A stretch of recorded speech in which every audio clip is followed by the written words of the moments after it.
Hello, I'm Annalouise, and today is Falling in Love update. Follow-on video from last week, because after last week's video, someone emailed me sharing a beautiful, heartwarming story about some people who came to fall in love with each other and be together after a huge period of separation. And so here I'm going to share the story of what she passed on to me about her friend Maureen. My friend Maureen married Joe when she was 85. He first proposed to her when she was 19 and he 21, and they were both medical students in South Africa. She thought they were too young at that time. They were both involved in anti-apartheid activities and eventually left South Africa, but Joe settled in Israel while Maureen moved to England. They married other people, but their spouses had died by the time they were in their 80s. They started a relationship, which was difficult, with Joe in Jerusalem and Maureen in Oxford. But they visited each other as much as their health insurance would allow. Eventually, Joe proposed to her. The first time round, he had given her a book of poems called Will You Marry Me? And he found an edition of the same book to give her the second time round. They had 4 very happy years together before Maureen died and Joe died a few months after her. Burial plots are scarce in Jerusalem.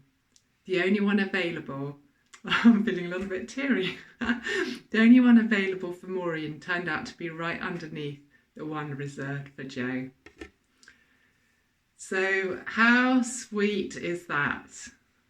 It feels like somehow there was some sort of completion in their lives by coming together and spending that very, very precious time in the last years of their life together, and now being actually buried in the same place together.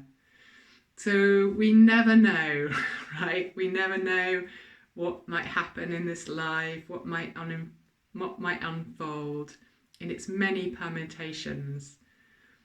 Or we do know, maybe, or I feel I know, and see whether it feels true for you too, is that love in whatever nature is a glue that binds us together and gives us hope and gives us reason and gives us a sense of true humanness, whether that's love for a partner, love for a child, love for a parent, love for our life, love for God, whatever it might be.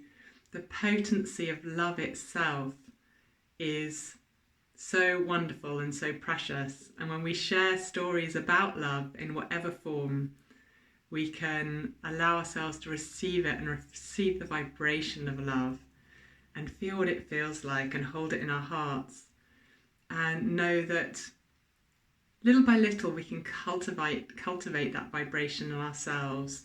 So whatever the external circumstances, we can allow our love vibration to grow little by little or a lot by a lot. I hope you've enjoyed this lovely story. Thank you so much to Lynette for sharing it and then giving me permission to share it with all of you. I hope it's warmed your heart as much as it warmed mine.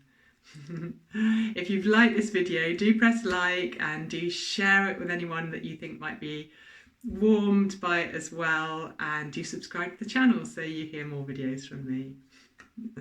Have a lovely week filled with loving moments and love in our hearts.